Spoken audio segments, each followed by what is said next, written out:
hace falta ni micrófono, pero... Vale. Bueno, buenos días y bienvenidos a todos.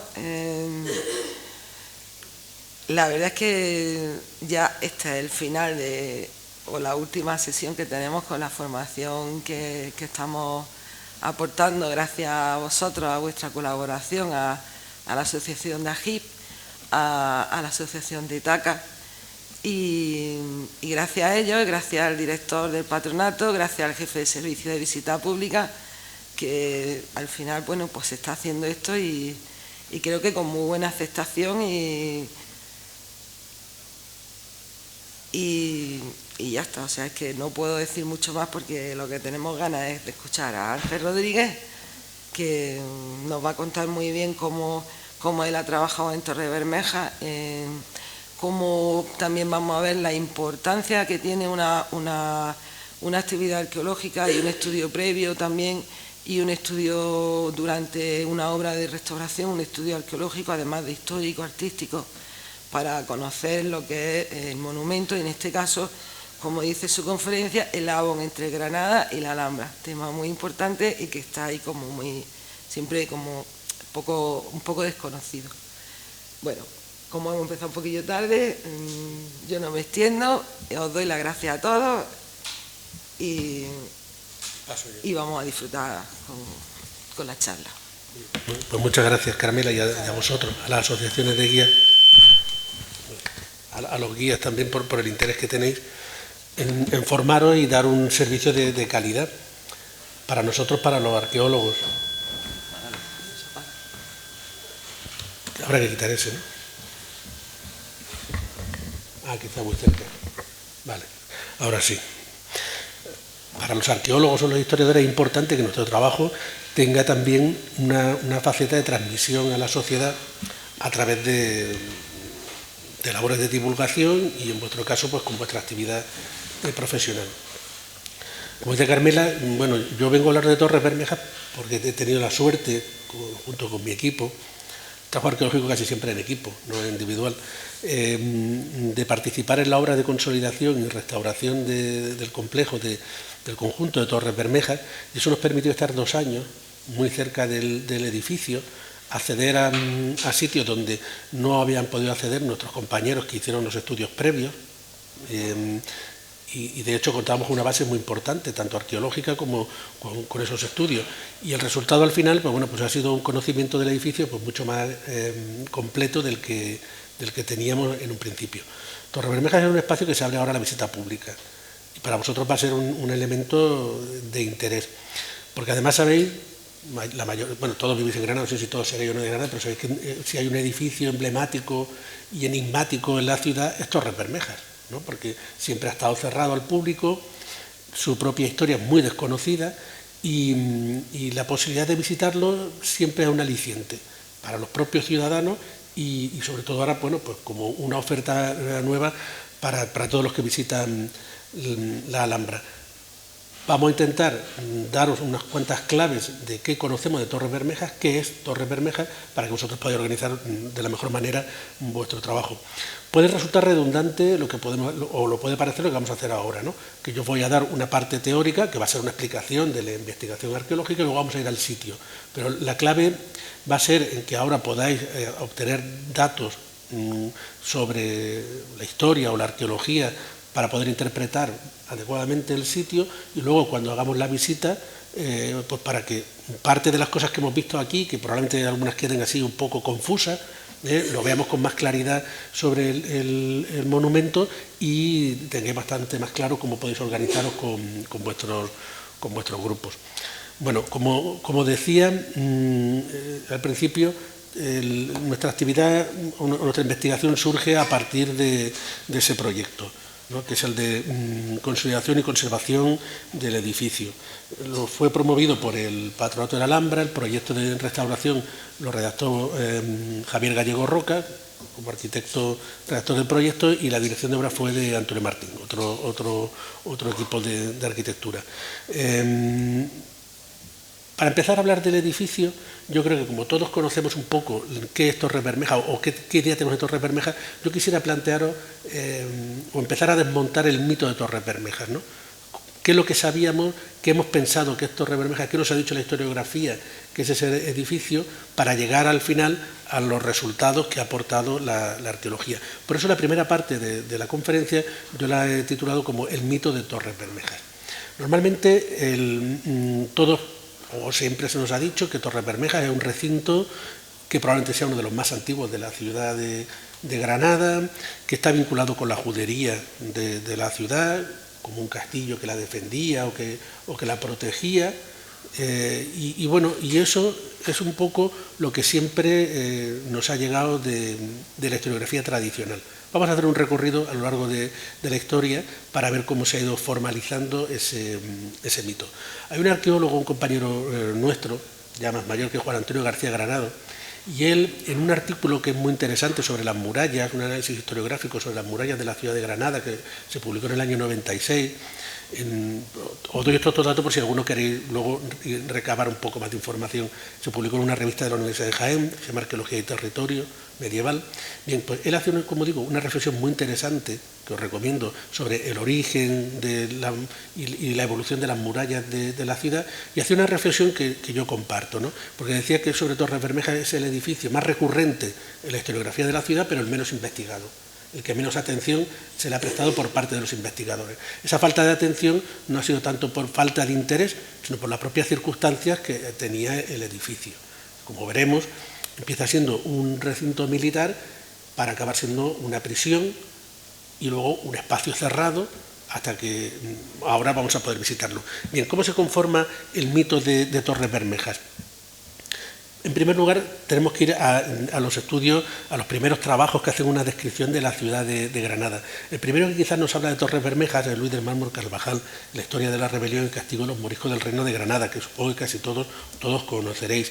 Allí, por primera vez, él hace una mención expresa al recinto de Torres Bermejas cuando hace una descripción de la ciudad y lo menciona como uno de los lugares más antiguos de las fortificaciones de la ciudad. Fijaros, es importante que empezamos a tener en cuenta este marco cronológico, ¿no? Estamos en el año 1600, que cuando se publica su obra, él la escribió en los últimos años del 16, pero para él ya, luego lo entenderemos por qué digo esto, ¿no? Para él ya, a finales del 16, era un edificio vetusto, era un edificio arruinado, era un edificio que incluso misterioso, que sugería que tenía un origen bastante más antiguo. Y es también el primero que empieza a relacionarlo con un concepto que se va a repetir a partir de ahora, que es con Garnat al-Yahud, ¿no? Con Granada de los judíos. Esa misma idea la recoge unos años más tarde Luis de la Cueva en los diálogos de las cosas notables de Granada, indicando que es uno de los recintos más antiguos de la ciudad, pero no todo el mundo tenía esa misma concepción. Fijaros cómo unos años más tarde, Francisco Bermúdez de Pedraza, en Antigüedades y Excelencias de Granada, cuando habla de Torres Bermejas, reconoce que es un edificio antiguo, pero lo ascribe a época islámica. Él no le atribuye una antigüedad tan remota como sí hacía Luis del Mármol Carvajal. Esa misma idea la vuelve a retransmitir o la vuelve a recoger en su otra obra que es muy conocida, de la historia eclesiástica de la ciudad de Granada. Y lo mismo podemos decir de Enrique de Jorquera, en los anales, que pasa de puntillas, ¿no?, sobre la polémica del origen de Torres Bermejas. En el siglo XVIII se produce un salto cualitativo y vamos a encontrar cómo Juan Velázquez de Echeverría, en los paseos por Granada y sus contornos, empieza a plantear algo diferente a lo que ya había dicho en el siglo XVII sus antecesores, y es que empieza a plantear que el origen de Torres Bermejas pudiera ser de época de los romanos. Menciona que aparecen algunos restos, algunas inscripciones de época romana, en algunos de sus paseos, algunos de sus, con los que la acompaña, dice: tenemos noticia de que han aparecido unas inscripciones romanas, pero más adelante, cuando entra a describir Torres Bermejas, se desdice a sí mismo, no vuelve a hablar de la aparición de esas inscripciones. Y es interesante cómo hace esa descripción del recinto, porque también la vincula con lo que ellos llamaban época de los gentiles, es decir, previa a la época romana. Es interesante este relato, fijaros la época, en 1564, porque estamos en un momento muy importante para la historiografía y la arqueología de la ciudad de Granada. Se está produciendo el último episodio de lo que se llama el ciclo falsario, ¿no? Más o menos yo creo que todos conocéis lo que supone, lo resumo rápidamente. Cuando se conquista la ciudad de Granada, en el final del siglo XV, y se restaura la iglesia granadina como heredera de la iglesia iliberritana, existe una voluntad clara de encontrar las pruebas materiales de esas primeras comunidades cristianas. ¿Por qué eran importantes para la iglesia granadina de entonces? Eran importantes porque en el Iberis, que luego ha pasado en la historia como Elvira, el concilio de Elvira, se celebró el primer concilio católico de la península ibérica, por menos del que se conservan las actas. Es el que ha pasado, el que, como he dicho, el que la mayoría conocen como el concilio de Elvira. Realmente deberíamos empezar a hablar, o ya los historiadores y arqueólogos hablamos del concilio de Iliberis, o del Iberrin, no de Elvira. ¿Por qué? Porque había, como digo, esa voluntad de encontrar esas pruebas materiales y eso generó un debate sobre dónde se encontró realmente esa ciudad, si en la colina del Albaicín o en otro sitio. El otro sitio, sabéis muy bien que es en las faldas de Sierra Elvira, en Atarfe, donde se encuentra el yacimiento de Medina Elvira.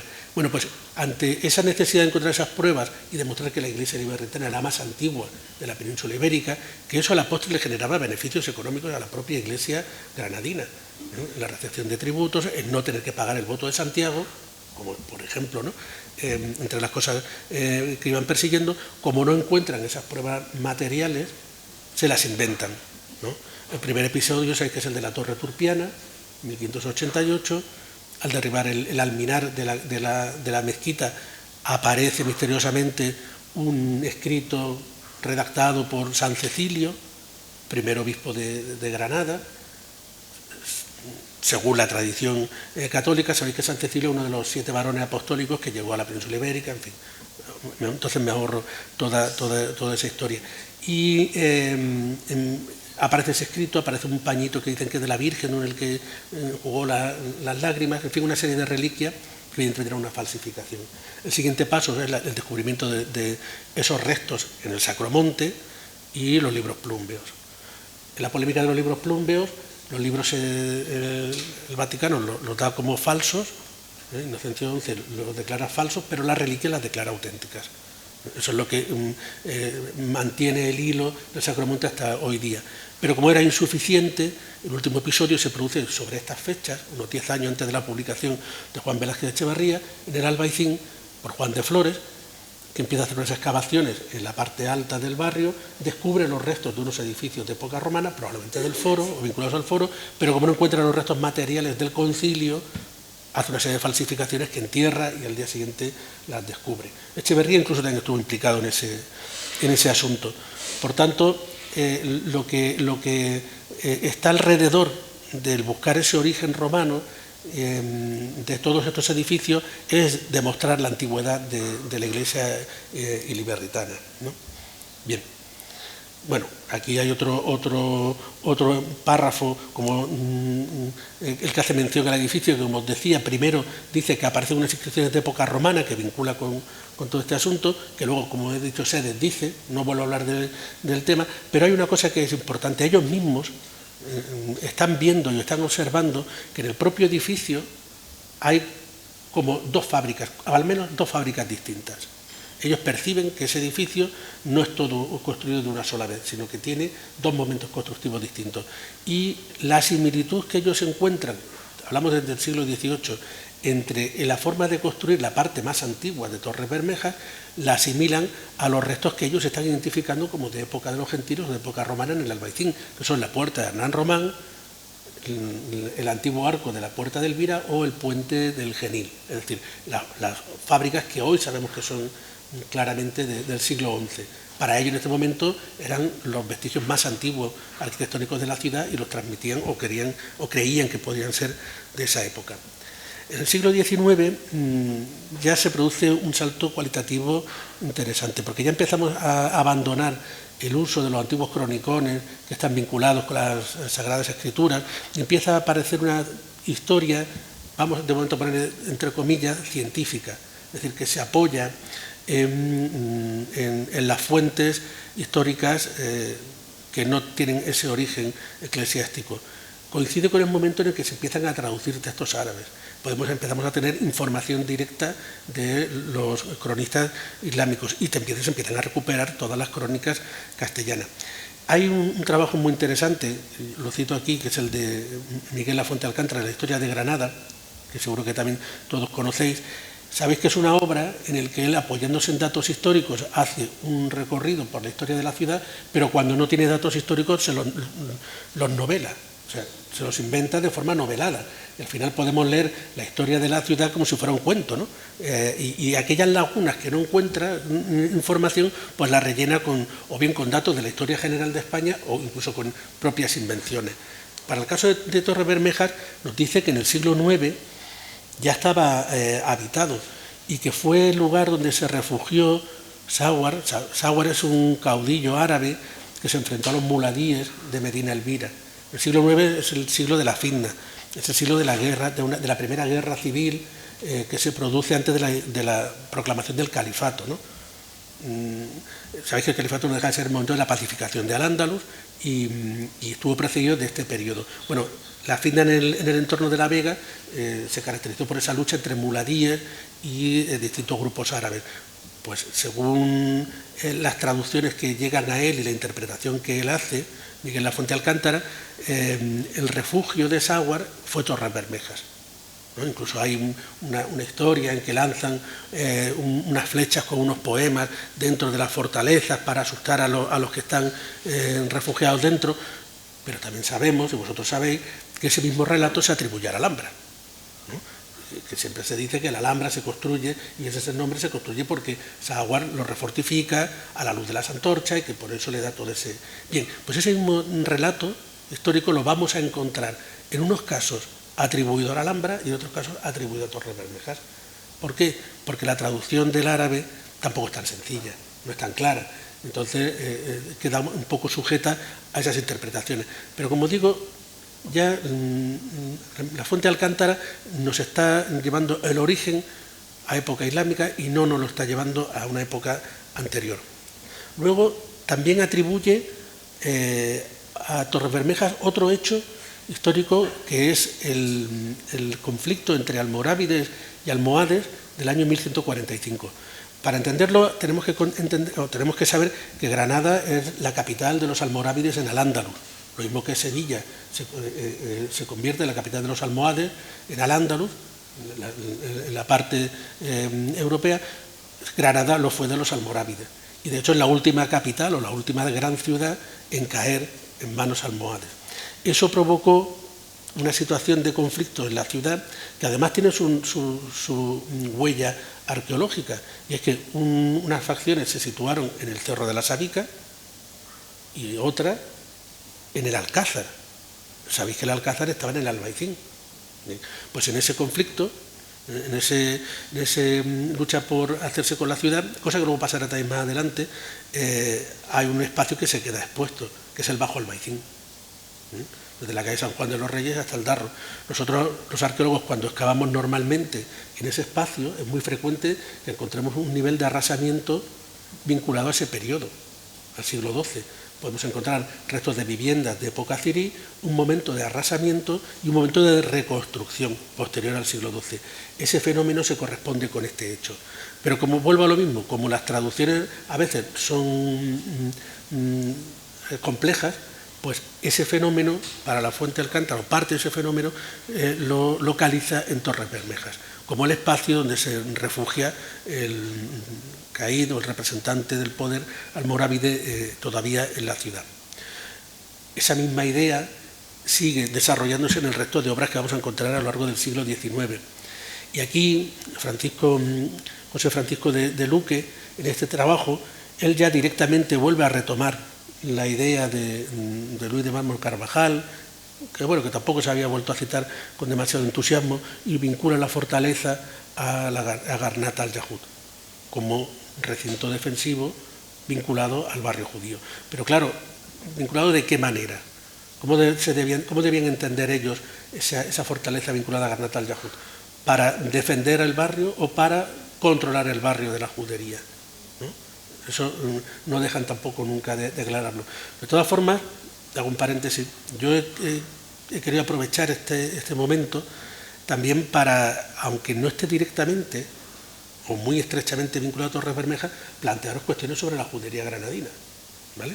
Porque sé que también es uno de los paseos habituales que hacéis por el barrio y quería contaros qué sabemos los arqueólogos sobre la judería de Granada, los datos reales, ¿no? Porque son muy pocos. Entonces vamos a enlazar en un momento dado, vamos a hacer una especie de paréntesis y vamos a hablar de la judería un poquito más adelante.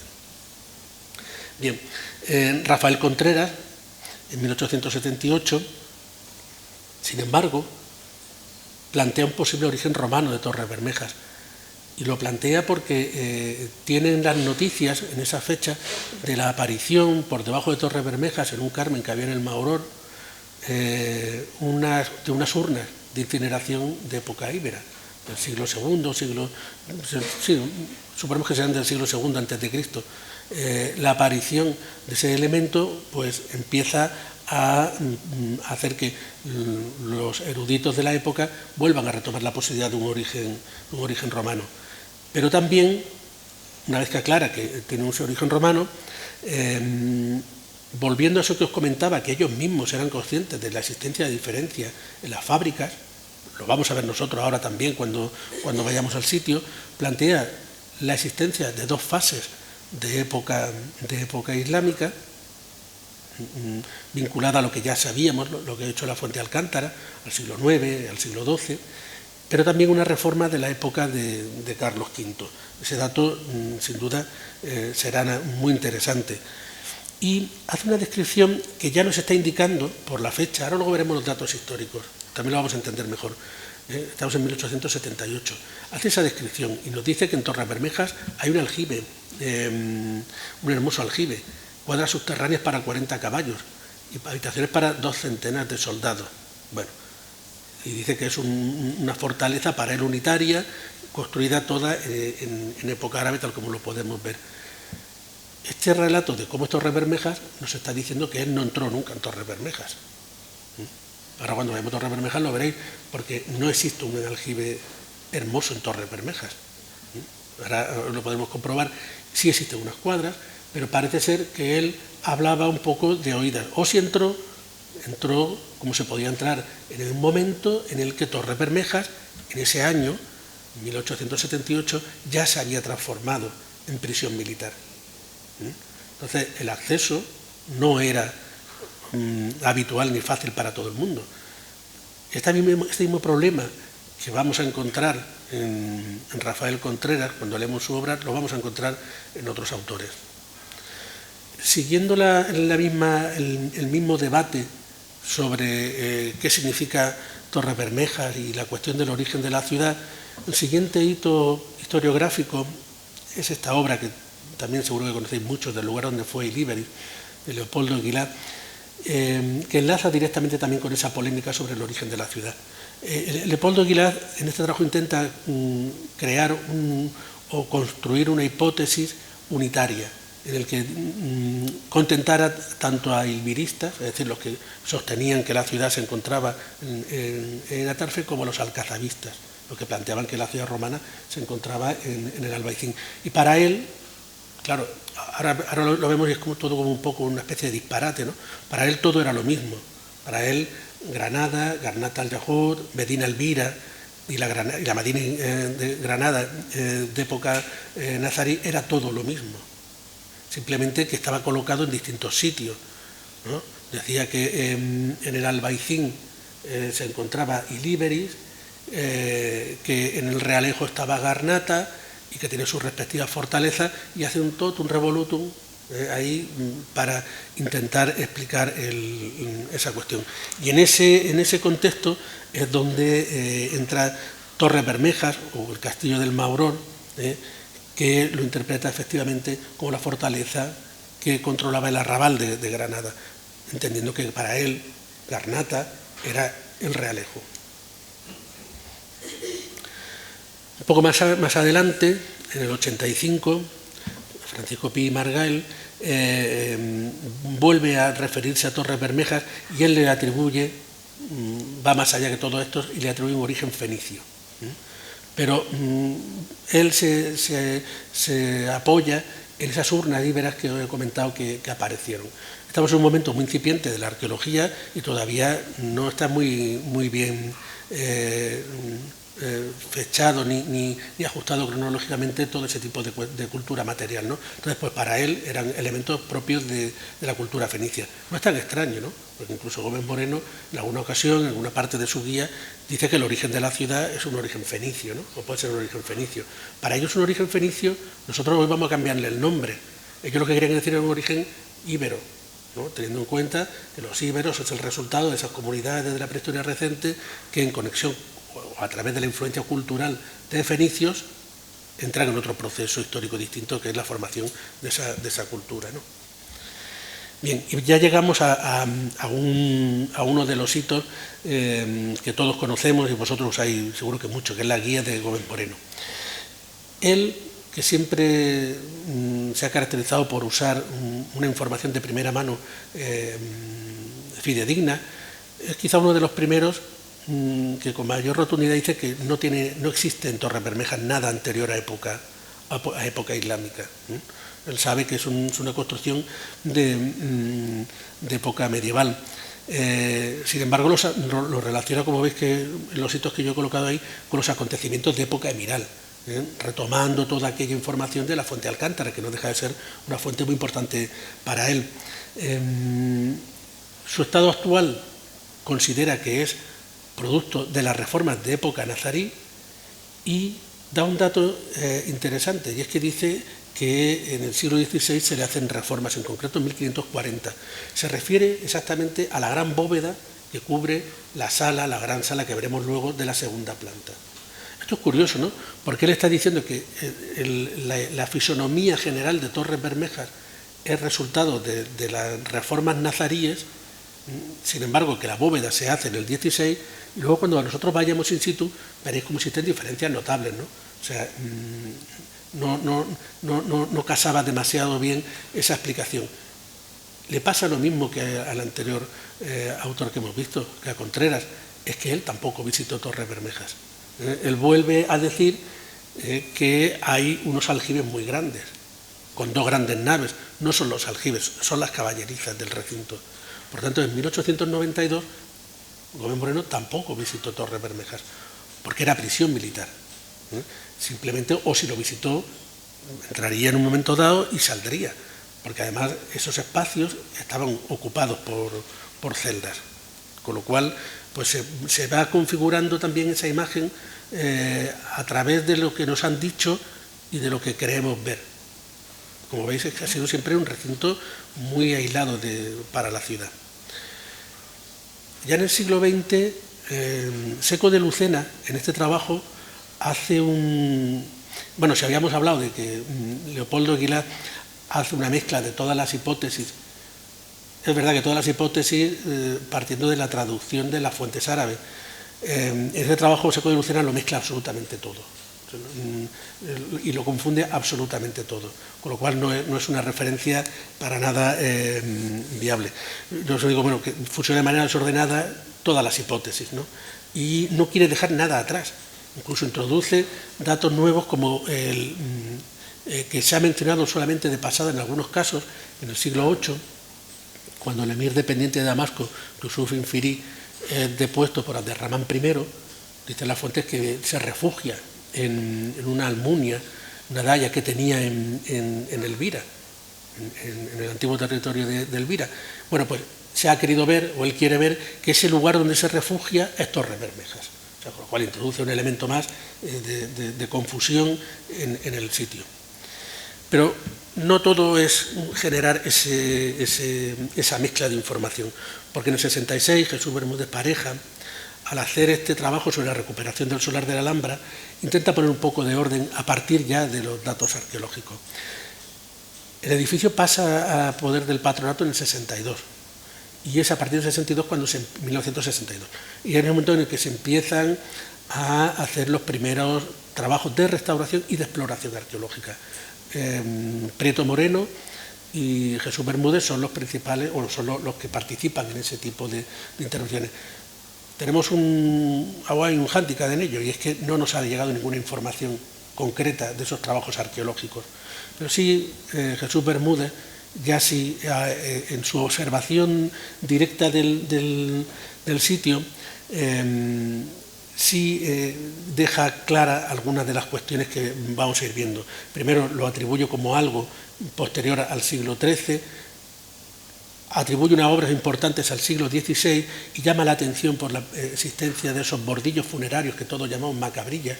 Luego veremos que no son macabrillas, sino que son bordillos funerarios, en la fábrica del edificio. Si existen bordillos funerarios en la fábrica del edificio, forzosamente tienen que ser posterior a 1500 la construcción, no puede ser anterior.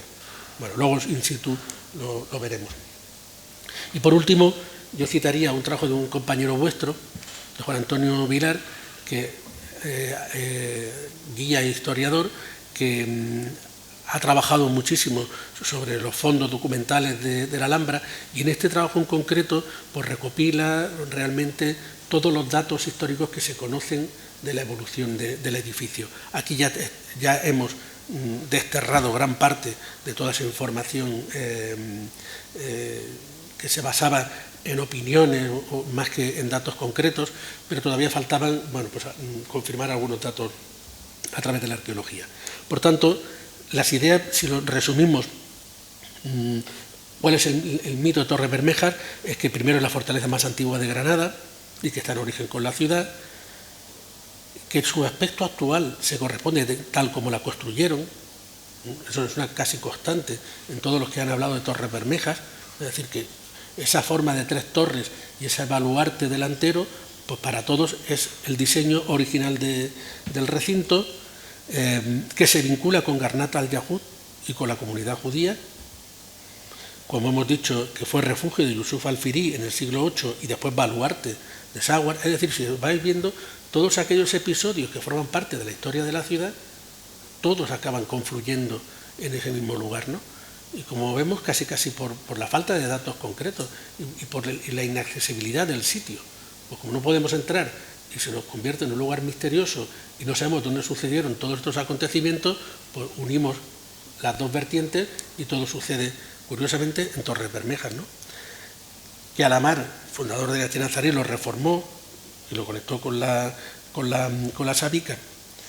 Y eso, digamos, que es lo que conforma las bases del mito que nos ha llegado sobre Torres Bermejas. Ahora vamos a ver los datos históricos que conocemos realmente de Torres Bermejas. Vamos a ver qué cosas cuadran y qué cosas no cuadran. Bueno, en 1494, en el relato que hace Jerónimo Múnzer, cuando viene a la ciudad de Granada, nos da esa referencia que creo que es muy clarificadora. Dice: al mediodía de la Alhambra, otro castillo muy fortificado, pero no terminado del todo. Se está refiriendo a Torres Bermejas. O sea, en 1494, Torres Bermejas está en obras.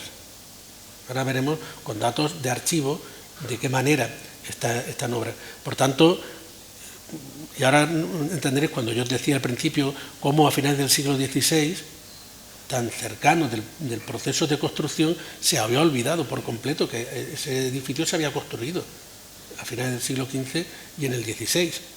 Bien, otro dato interesante son ya las cuentas, ya recogiendo datos de archivo, la inversión que hace la corona en las obras de Torres Bermejas. Sabemos que a los pocos meses, en el mes de mayo en concreto, después de la conquista, ya empiezan las obras en Torres Bermejas. Y entre el periodo del 92 al 94 se invierten casi 1 millón de maravedís en este edificio. ¿Y en qué consisten las obras? En primer lugar, en demoler parte de la obra islámica que existía, aquella parte que no se adaptaba a las nuevas necesidades y al nuevo diseño que se iba a plantear para Torres Bermejas. En segundo lugar, a la construcción de un foso, la excavación de un foso perimetral y delantero. Ese foso hoy está desfigurado, pero existe. Lo vamos a ver cuando vayamos allí. Y está desfigurado porque la apertura de la calle del Niño del Rollo rompe el foso, comunica el foso con el resto de la ciudad y ya no lo podemos o ya no lo percibimos como tal. Y también para acondicionar la torre principal. Bien. En 1495 tenemos datos de otra inversión que se hace en Torres Bermejas. Como vemos, ha descendido notablemente la cantidad que se destina a Torres Bermejas y prácticamente es irrisoria en el 97. Pero todos los años vamos viendo cómo se va invirtiendo dinero en las obras. Y luego hay un dato que sí es muy importante, que es el de 1498. En este año sabemos que se destina esa cantidad en la construcción de las caballerizas. Las caballerizas, recordad que veíamos cómo los distintos historiadores de Granada, Contreras, La Fuente Alcántara, Gómez Moreno, hablaban de la existencia de unos grandes aljibes. No eran los aljibes, eran las caballerizas. Bien, pues las caballerizas se construyen en esa fecha concreta cuando ya está construido la mayor parte del recinto y amortiza parte de los elementos defensivos que tenía Torres Bermejas. Todas estas cosas luego las iremos viendo in situ. Y otra referencia interesante ya del siglo XVI es que en esa época se finaliza la construcción del foso y hay una carta de Tendilla a Hernando de Zafra pidiéndole que interfiera ante Fernando el Católico para que dé más recursos, porque Torres Bermejas no tenía aljibe. Y al no tener aljibe no podía funcionar desde el punto de vista de una fortaleza militar de manera eficiente. Es decir, en caso de un asedio, si no tenía un aljibe, pues no podía resistir un asedio. Y en ese año es cuando están pidiendo que se construya el aljibe. Se construye un aljibe. Vamos a ver el aljibe que se construye. Y vaya a entender vosotros que ese aljibe, desde luego, no pudo construirse con la intención de abastecer la fortaleza, ¿no? Tuvo que ser con otra función porque es ridículo, es mínimo. Bueno, a finales del siglo XVI hay un informe de Juan de Minjares, arquitecto de las obras reales de la Alhambra, en el que ya nos habla del estado ruinoso en el que se encuentra la Torre del Homenaje y que manda que se rehaga parte de la esquina de la Gran Torre. Fijaros el tiempo que ha pasado, ¿no? Casi 100 años. Todavía a principios del XVI se está construyendo o no se han terminado de construir todos los elementos que conforman Torres Bermejas y a finales del siglo ya presentan importantes problemas estructurales. Estamos en 1587. El estado en el que se encontraba Torres Bermejas debió verlo Luis del Mármol Carvajal, que era la primera referencia histórica que teníamos y que para él era una construcción muy antigua, es decir, la veía muy arruinada y había perdido la memoria de que realmente estaba arruinada por falta de cuidado. La existencia de distintos informes a lo largo del XVI, como en el 92, que se reconstruyen parcialmente las murallas, o ya en el siglo XVIII, es lo que a nosotros los arqueólogos nos ha permitido ir identificando en cada uno de los paramentos, es decir, en cada uno de los muros que conforman el recinto, esa evolución, ese proceso de evolución para poder ir fechándolo con cierta exactitud. Vamos a ponerlo todo entero. Sabemos que en el 34, en 1734, hay un terremoto y después del terremoto hay un documento muy interesante en el archivo de la Alhambra. Nos habla de un episodio de expolio por parte de un soldado de los que estaba dentro de expolio de materiales de construcción. Es decir, de cómo arrancaban parte de las propias Torres Bermejas, especialmente los ladrillos y la piedra, para venderlo. Bueno, pues todos esos datos también los podemos identificar actualmente en la fábrica que nos ha llegado. Hay otro documento muy interesante de finales del XVIII, en el que hay una descripción muy completa de cómo se encuentra Torres Bermejas y de los reparos que necesita. Os lo dejo ahí para que podáis verlo. Y estamos ya a finales del siglo XVIII, en el momento en que se va a producir un salto importante. O sea, hasta este momento Torres Bermejas sigue teniendo la función primigenia para la que se construyó a partir de finales del siglo XV. Es decir, es un baluarte militar, es un recinto militar, cerrado y segregado del resto.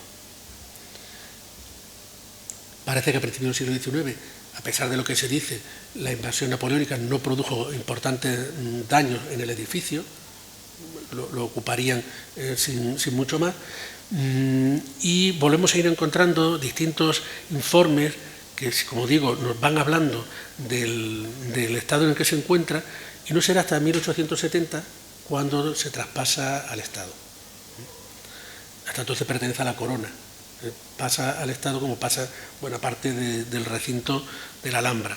Y unos años más tarde, entre el 72 y el 79, cuando ya empieza a haber afluencia de turistas a la Alhambra, cuando viene gente a Granada y quiere ver la Alhambra, deciden quitar o trasladar la prisión que había en la Alcazaba, los presos que había en la Alcazaba los trasladan a Torres Bermejas. Ha dejado de tener uso militar justo en ese momento para empezar a tener otro uso, un uso de prisión. El uso militar también hay que entenderlo hasta este momento como algo bueno, que tampoco se ajustaba a lo que realmente tenía que ser Torres Bermejas. Tenía un alcaide que tenía que velar por el mantenimiento de la fortaleza, incluso tenía la obligación de residir dentro de la fortaleza, pero no lo hacía. Lo mismo que los soldados.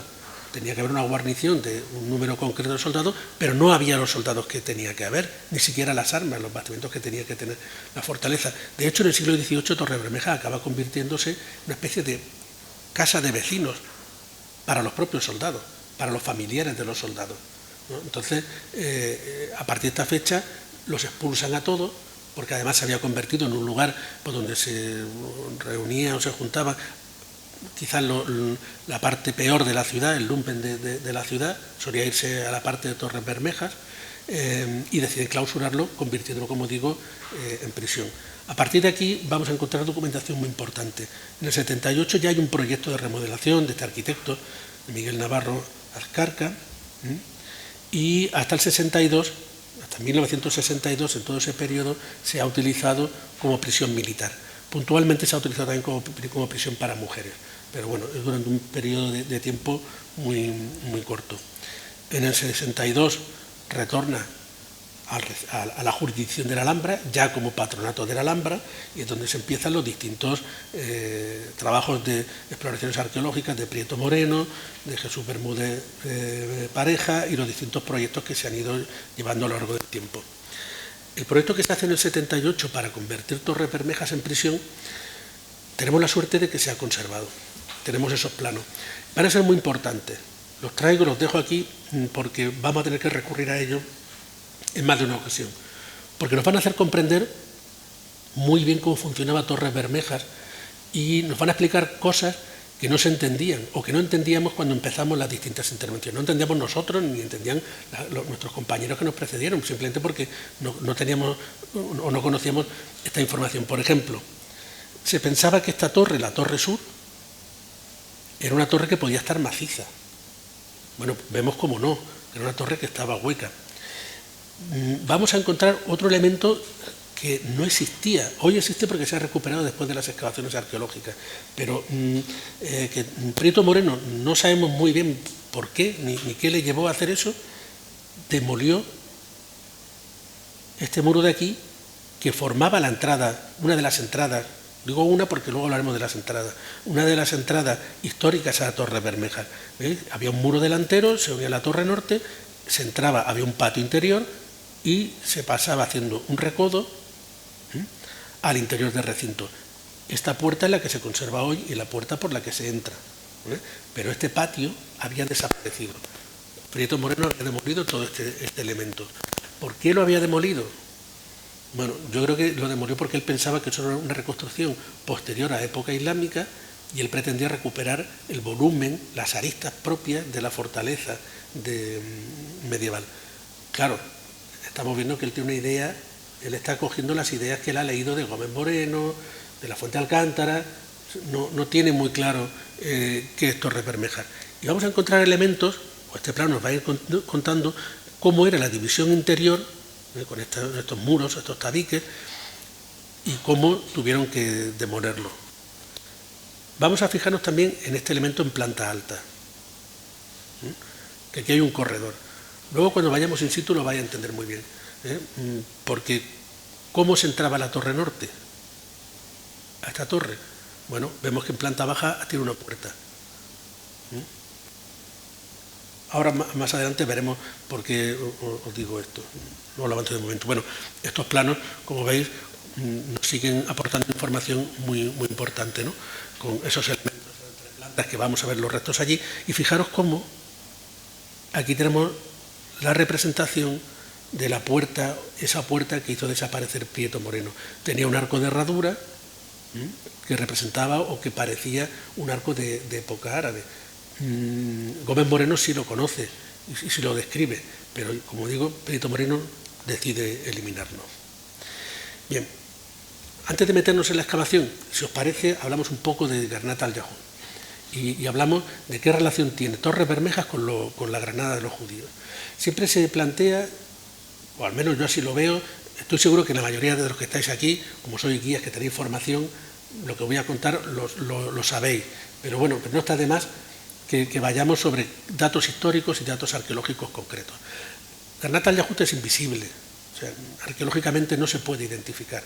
La comunidad hebrea convive en los espacios en los que habita con la misma cultura material que donde se integra, salvo aquellos elementos propios de su ritual, de su religión, la menorá, los hanukkah, es decir, los candiles de siete brazos, o que seamos capaces de identificar un lugar de culto, es decir, una sinagoga, algo que a día de hoy no hemos podido hacer en Granada. Realmente, ¿dónde se ubicaba esa Garnat al-Yahud? O sea, Garnat al-Yahud del siglo XI, la que cita al-Razi, ¿es la misma que llega hasta 1492, momento de la expulsión de los judíos? Todo parece que no. Por los datos que tenemos, parece que esa primera Garnat al-Yahud puede estar, o esos primeros judíos pueden vivir integrados dentro de la antigua ciudad, de ese entorno, y que acaban segregándose a la margen izquierda del Darro en un momento dado. Pero ¿dónde se concentran? Nosotros descartamos que el Realejo sea el barrio judío. Nosotros, ¿por qué? Porque sabemos qué es el Realejo. El Realejo está ocupado de otra manera. Entonces, la judería, ¿dónde se ubicó exactamente? Tenemos un documento muy interesante que publica Miguel Ladero Quesada en un trabajo del año 2000, si lo buscáis por internet, sobre los últimos datos sobre la judería de Granada o algo así. Hace un relato, sabéis que los judíos los expulsan en marzo del 92, en un decreto que firman en Granada. Tienen 3 meses para irse. Entonces, cuando se embarcan en los puertos, tienen que hacer una relación de los bienes que han vendido y pagar un impuesto. Y los que no han vendido, pues tienen que venderlo en ese momento. En el embarco que hacen en el mes de junio en el puerto de Almuñécar, hay una relación de unas 1.400 personas que embarcan en 3 barcos para llevarlos al norte de África. Y ahí hay una relación de los bienes de la judería y de la sinagoga. Bueno, todo parece que el primer proyecto catedralicio de la ciudad de Granada se hace sobre el espacio de la antigua sinagoga, que es donde hoy está el Madoc, ¿no? Nuestra capitanía, al final de la calle San Matías. Ese espacio, esos patios que hay, San Francisco Casa Grande, que luego se conoce después, en origen es el primer proyecto catedralicio de la ciudad de Granada. En 1492 estamos todavía en el periodo de las capitulaciones. Se respeta la religión, se respetan las mezquitas, se respetan los cementerios. Por tanto, el espacio urbano, el único que hay disponible para poder hacer una catedral, es aquel que se ha apropiado a los judíos, no a los musulmanes. Entonces, ese proyecto catedralicio empieza sobre esas parcelas que habían sido de los judíos, que es justo ahí. Y en el relato de qué bienes se les van expropiando, pues nos va diciendo las casas que hay, dónde estaba la sinagoga principal, que estaba ocupada, entonces se había consagrado bajo la advocación de San Pedro el Viejo, la iglesia de San Pedro el Viejo, y que había 7 sinagogas más pequeñas. ¿Dónde está San Pedro el Viejo? San Pedro el Viejo hoy no existe. Como iglesia no existe en Granada. Pero si buscamos en la guía de Gómez Moreno, si nos vamos a la edición que hizo la Universidad de Granada, esa que recoge, que edita la guía, y en un volumen más pequeñito, las anotaciones que hace Gómez Moreno a su propia guía, en el volumen de anotaciones, cuando describe San Matías, en una nota a pie en el lateral, dice que San Matías antiguamente se llamaba San Pedro el Viejo.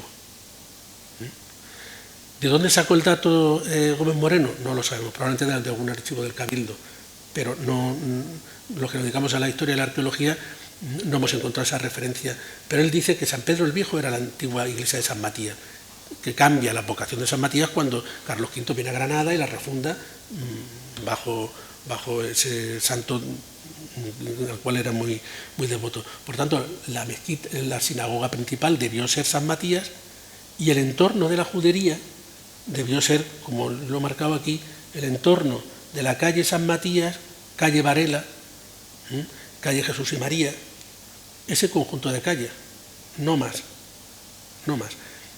Los arqueólogos, cuando hemos excavado en ese sector, ¿qué nos hemos encontrado? Viviendas que hemos fechado como de época nazarí, pero no las hemos identificado como parte de la judería. A partir de ahora sí podremos ir identificándolas como parte de la judería. Pero como os decía, si no nos aparece ningún elemento de cultura material ritual, conviven y usan los mismos objetos que todos. ¿Y dónde se enterraban? Eso es otro problema que tenemos en Granada, ¿no? Porque ¿dónde estaba el cementerio judío? Tampoco lo hemos identificado con claridad. Bueno, no nos hemos identificado, o sí, pero no nos hemos dado cuenta. En las excavaciones que se han hecho en los últimos años, los últimos 10, 12 años, en algunos puntos concretos del Realejo, en la parte más exterior, ya casi al final de la calle Molinos, en torno a la calle Cuartelillo, en varias excavaciones se han excavado un conjunto de sepulturas orientadas también hacia el sureste, como están los musulmanes, pero los cuerpos que aparecen en el interior de las tumbas no están de cúbito lateral derecho, que es como se suelen colocar, ¿no? Acostados sobre el lado derecho, sino están, digamos, de cúbito supino, boca arriba. Inicialmente los arqueólogos los hemos identificado como enterramientos extraños, probablemente de cristianos, porque sabemos que había un cementerio de los forasteros. Bueno, una reciente traducción de un pasaje de Ibn al-Jatib explica que el cementerio de los extranjeros se encontraba al otro lado del Genil. No estaba en este lado del Genil, estaba en la otra margen. Por tanto, el cementerio de los extranjeros no se encontraba en este sector. Si no se encontraba en este sector, la presencia de ese tipo de enterramientos pueden plantearnos la hipótesis que fueran parte de la comunidad hebrea, que se entierran orientados hacia el mismo lugar, pero simplemente con una posición completamente distinta. Bueno, es algo que está en proceso de revisión. ¿Por qué os decía que el Realejo no es en sí el barrio de la judería? Pues sencillamente porque la arqueología nos lo ha demostrado de manera muy contundente. La calle Molinos es un eje. De la calle Molinos hacia arriba, todo lo que es el Campo del Príncipe es un cementerio. Aquí podemos ver algunas imágenes, algunas de las tumbas que se han excavado. Es un cementerio islámico, el cementerio de los alfareros, tiene distintas denominaciones, pero sabemos que gran parte de ese espacio, hasta llegar al Hotel Alhambra Palace y llegar a los pies de Torres Bermejas, está ocupado con enterramientos. Vamos a descartar ese uso habitacional. Y de la calle Molinos hacia abajo, lo que nos encontramos son restos de, o bien alfarerías, espacios de producción de cerámica, o de casas con huertos, casas con jardín, digamos, pequeñas almunias que quedaban intramuros.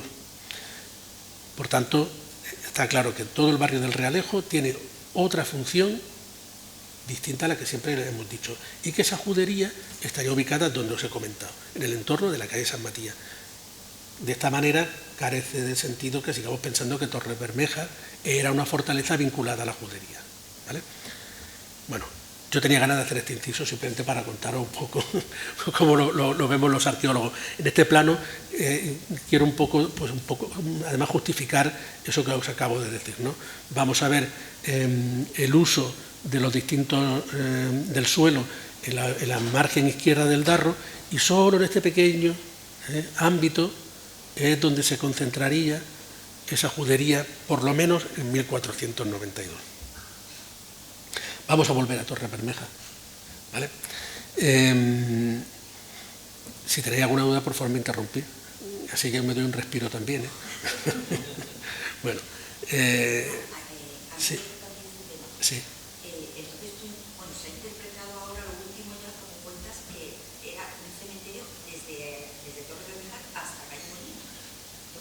Prácticamente. Pero un cementerio musulmán. Sí, musulmán. En este caso, ¿dónde se ubicaba el judío? En el extremo del cementerio musulmán, en la parte más exterior. Entendamos también la calle Molinos como una vía histórica de salida de la ciudad.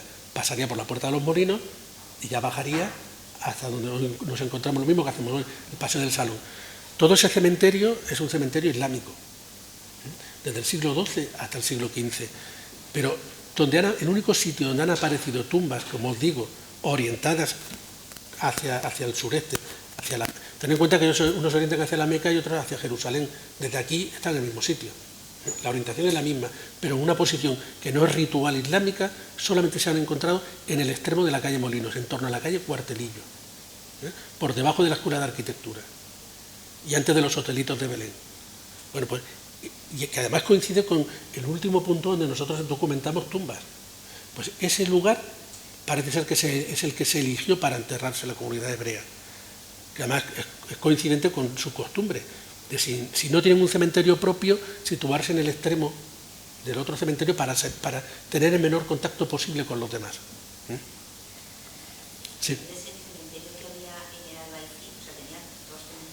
Había muchos cementerios. O sea, el principal cementerio estaba fuera de la Puerta de Elvira.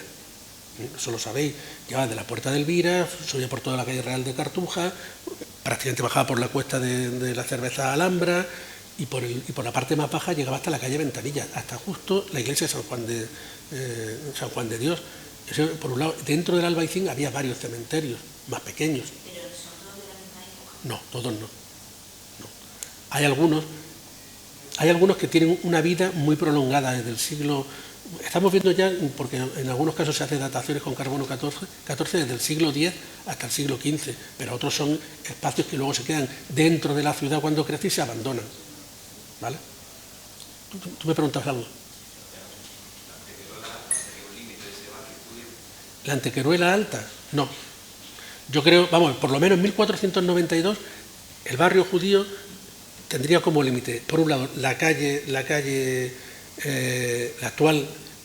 calle San Matías y por el otro lado la calle Varela. Vamos a verlo. Lo que pasa es que aquí el plano no es demasiado grande, pero sería este trocito. ¿Por qué he dejado fuera esta manzana? Porque aquí está la casa de los Girones. La casa de los Girones evidentemente no es una casa judía, ¿no? Entonces, teniendo en cuenta también los hitos emergentes que tenemos, nos permite ir ajustándola. Pero esta judería de 1492, como os decía, no debió ser siempre esa judería. Parece que va modificándose.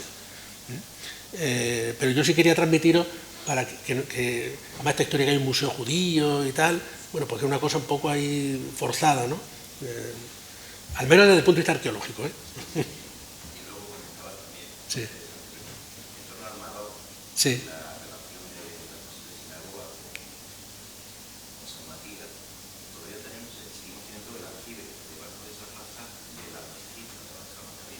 Sí. Bueno, ahí hay muchas cosas raras. Hay muchas cosas raras, porque había una mezquita al lado de la Casa de los Tiros. Por eso yo cuando lo he dibujado aquí he dejado fuera también ese entorno. Pero tenemos una serie de bóvedas subterráneas donde estaba la alacena de las monjas, el restaurante, que ahora es un restaurante de comida japonesa o algo así. Si entráis, vais a ver una serie de bóvedas que formarían parte de ese primer complejo catedralicio. La casa de al lado, el palacete de Castillejo, uno que tiene el chaflán con unas molduras de renacentistas, eso lo hemos excavado hace apenas 2 meses. También tiene bóvedas de ese estilo, y al lado, en las Mercedarias, hay un baño árabe. O sea, la judería de Granada no fue un gueto, no fue un elemento cerrado, impermeable al resto de la ciudad, sino que tiene una cierta relación incluso urbana de proximidad con los demás. Entonces vamos a pensar en esa plaza del Padre Suárez como límite, como uno de los límites donde viven los judíos, y ya bajando en todo ese entorno como yo marco ahí. Ya por último, sí. Todo el tiempo que recibo de intervenciones en torno a los que viven. Yo tuvimos la suerte de trabajar con Sí. de hecho, mi primer contrato fue con Sí. y ya relacionado aquello que me alegra que lo haya sacado a luz, que saber interpretar las tipologías de tumbas, Sí. que saber identificar también si eran mofas, no composiciones. Y Sí. eso muy claro, que comillas dice, evolucionando en un periodo muchísimo más anterior. Sí. Después de los problemas que hay en la ciudad, quizás con las religiones musulmanas, Sí. hay una documentación que lo hacían una adaptación de esas poblaciones por poder sobrevivir Sí. dentro de la ciudad musulmana a la llegada de Al-Quds en definitiva. Pero muchas veces a la hora de enterrarlo y de ver las posiciones, las orientaciones, ¿cómo diferenciamos a esos cristianos, lo decía, de que sean musulmanes o que sean esos cristianos que están viviendo dentro de la ciudad y que a las diferentes razas de los cristianos pues están haciendo un trapazo a los lleva a ustedes? Mira, la única referencia, yo lo he mencionado de esa manera porque ya se sabe dónde estaba el cementerio de los extranjeros. Como he dicho, estaba al otro lado del Genil. Probablemente en la colina donde luego estuvo la ermita de... ¿cómo se llamaba? Sí. Santo Sepulcro, Hola, me parece. sí. Bueno, de Santo Sepulcro. Sí. Subiendo por la avenida Cervantes, justo a la izquierda, allí encima, pues hay una cuestecilla que sube, hay un cerrete, pues debió de estar ahí situado el cementerio de los extranjeros. Sabemos que estaba allí. Si había un cementerio de los extranjeros, que lo sabemos por la fuente, dentro del cementerio islámico no tiene sentido que se enterraran los cristianos. Esa gente que se entierra, además todas las tumbas orientadas de la misma manera. Existe la misma cuestión de la orientación. Nos hace plantear esa posibilidad de que sean tumbas hebreas. Esto es complicado porque desde el punto de vista arqueológico, como hemos dicho antes, la comunidad hebrea es invisible.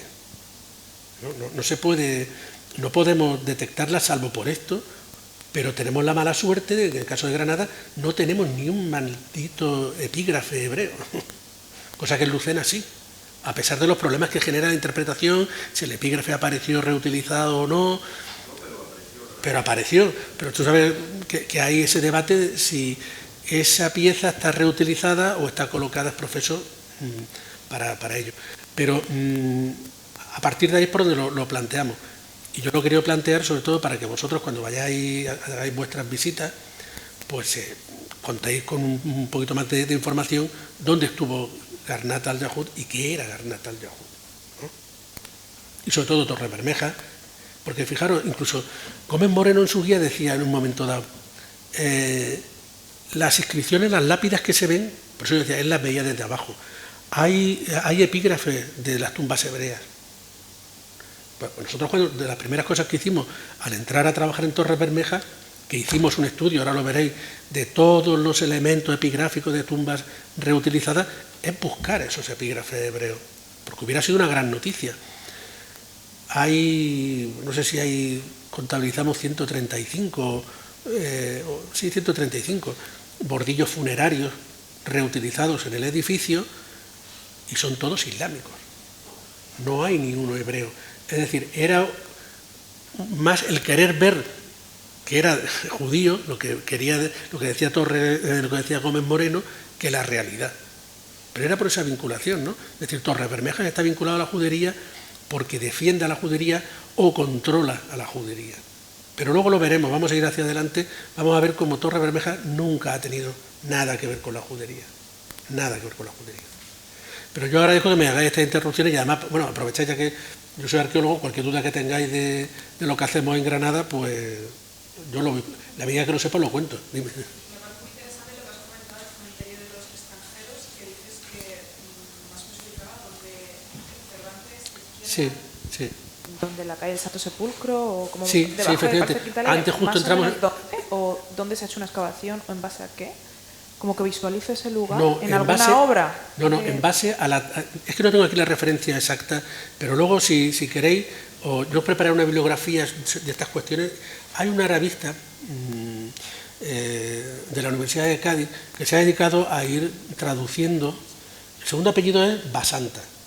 Si buscáis Basanta os van a salir sus trabajos. El primero es que no me acuerdo. No sé si es Fernández Basanta, me parece que es. Ha ido traduciendo distintas partes de la Hijata.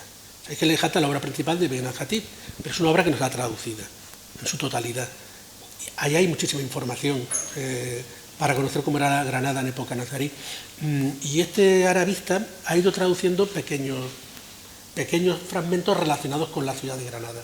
Y uno de ellos es ese, porque explica dónde estaba el palacio del Naid, en el Realejo, dónde estaba ese palacio y dónde estaba el cementerio de los extranjeros.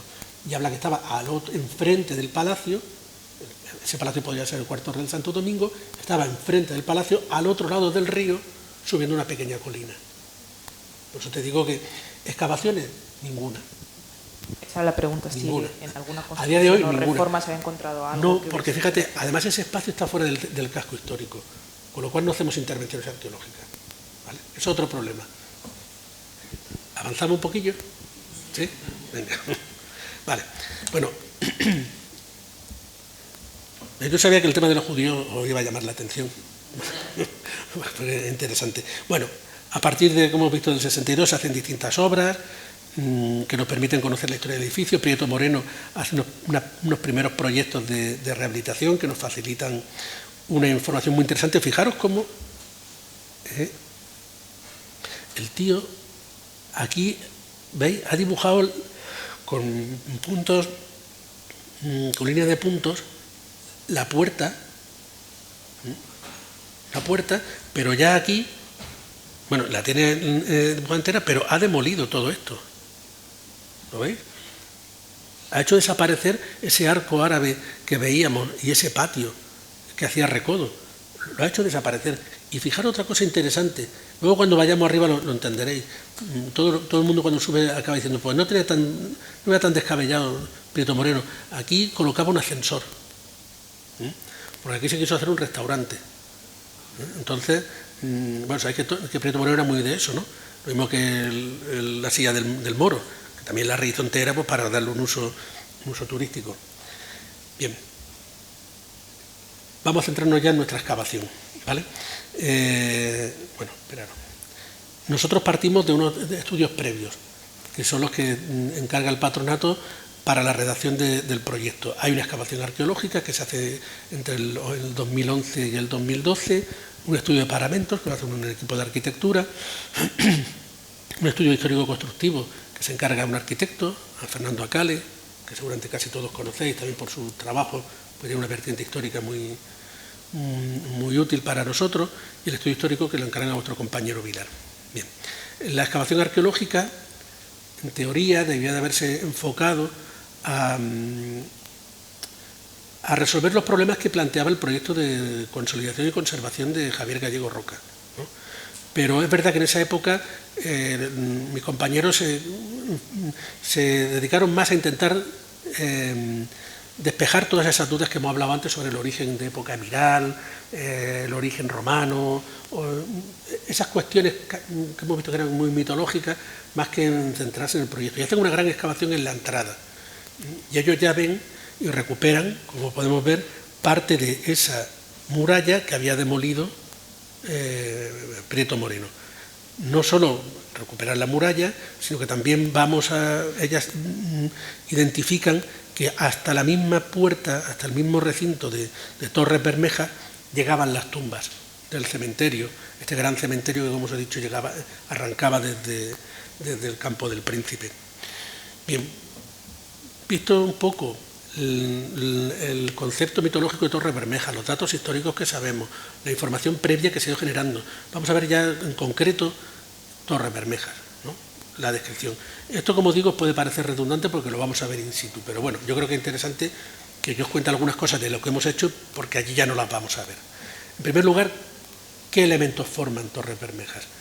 Bien, Torres Bermejas está formado, en primer lugar, por la torre central, que vamos a llamar Torre del Homenaje, que es la gran torre que todos identificamos, una torre en el lado norte, que es este que se ve en este sector, que comunicaba a través de una muralla que desciende hasta la puerta que había donde hoy está la Puerta de las Granadas, se llamaba la Puerta del Barranco, la Bab al-Handak, y de ahí ascendía hasta la Alcazaba.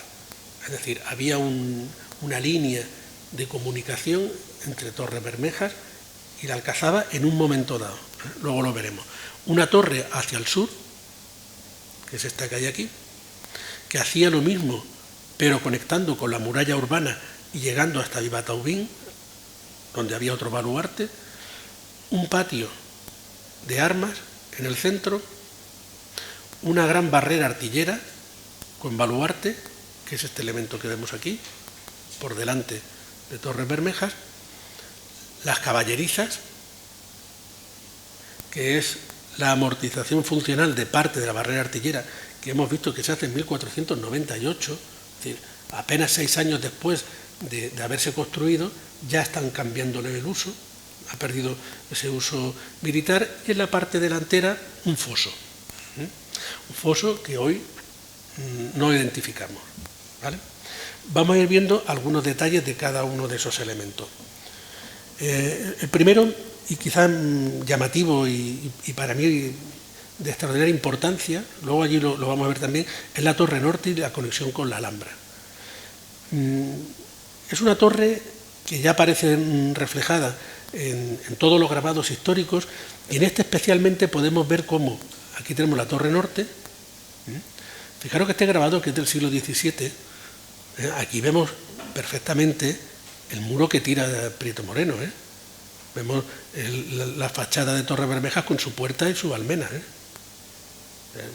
un elemento que bueno, él lo tiró porque un poco, o por desconocimiento, porque quería hacer otro tipo de Torres Bermejas. Pero fijaros cómo la torre norte, a través de una muralla como muy acusada, muy exagerada en este punto, descendía, como he dicho, hasta la puerta de las Granadas. Eso que nos puede parecer extraño, todavía se conserva en parte. Y era un elemento de circulación de los soldados por encima del adarve, y esos saltos que se producen tan pronunciados, aquí están exagerados, ¿no?, pero se producen. Esos saltos, ¿cómo se salvaban? A través de escalas de madera. Y servían además para poner en práctica un concepto que está siempre vigente en la arquitectura militar, que es la compartimentación de la defensa. Es un concepto muy importante. O sea, porque siempre en un recinto militar, mayor o menor, si está comunicado con otros, como este caso, con más motivo, se tienen que generar compartimentos estancos, que en caso de pérdida militar no comprometa la pérdida de todo el recinto. Tú puedes perder una parte, pero no todo el recinto. Eso obliga a ir generando esa dinámica de compartimentación de la defensa. Bueno, pues eso responde a eso. Bueno, podemos ver cómo aparece reflejado en toda la planimetría histórica, pero fijaros ya en algo que vamos a volver, que es muy interesante. Esta es la torre norte y esta es la barrera artillera. Se nos queda fuera de Torres Bermejas. Lo vamos a ver incluso en este plano de principios del siglo XIX, el de los franceses, también con mucha claridad, Torres Bermejas, la barrera artillera, la torre norte, y sin embargo, desde la barrera, nosotros estamos aquí, la torre norte se queda fuera. Bueno, estas son imágenes de ese estado actual, de esa comunicación, las veremos in situ, pero fijaros qué cosa más curiosa, por si no, supongo que vosotros habéis reparado, pero si lo podéis hacer notar a vuestros clientes, a las personas que acompañéis, si desde aquí vemos la conexión con la Alcazaba, fijaros hacia dónde miran las torres. Las torres miran hacia el bosque, no miran a la ciudad, porque eso era una entrada a la ciudad. O sea, está defendiendo una de las puertas de entrada a la ciudad. Por eso las torres miran hacia arriba, no miran hacia abajo. Y por eso la conexión que se hace entre Torres Bermejas a través, por ejemplo, de esta torre, se hace de esa manera. ¿Cómo se iban circulando? También se pasa a través de las torres. Esta torre que existe, que la que encontramos justo al lado de la puerta de la Granada, tú bajabas desde Torres Bermejas por el adarve, entrabas en la azotea, en la terraza de esta torre, pasabas al interior de la torre y desde aquí salías al siguiente adarve. Es otro elemento también, como digo, de control y del paso. Bien, pues esta cuestión de la relación espacial que existe entre la torre norte y Torre Bermeja es de vital importancia, porque cuando hemos hecho la intervención arqueológica, efectivamente nos damos cuenta que la barrera artillera genera el espacio defensivo a partir de aquí, la torre se nos queda aquí, pero sin embargo tiene un acceso, es decir, hay una comunicación, hay una entrada hacia la torre. Al hacer la intervención observamos que existe un paño de muralla más antiguo, que es este, y que esta torre no es más que una U que se le ha adosado a la torre, perdón, a la muralla. Vamos a verlo. Una vez que picamos los paramentos, podemos analizar las técnicas constructivas y podemos ver cómo ha ido evolucionando esa torre. Luego lo vamos a ver. Aquí se puede explicar muy bien todo el proceso constructivo del tapial. Se ven todos los cajones, mechinales, barzones, en fin. Y nosotros lo que observábamos es que dentro de la línea, fijaros el tapial, donde tiene la coronación, donde lo tiene aquí arriba, aquí desciende, aquí sube de manera irregular, hay una línea completamente extraña, ¿no?, donde asienta la fábrica de ladrillo que conforma las bóvedas. Eso nos está indicando que la imagen que tenemos hoy de la torre corresponde a una reconstrucción. O sea, de la línea de lo que es el tapial en la torre, es una torre de época islámica, la excavación nos dijo que es una torre de época nazarí, y esta línea es la línea de corte y demolición que se está haciendo en torno a mayo, junio de 1492.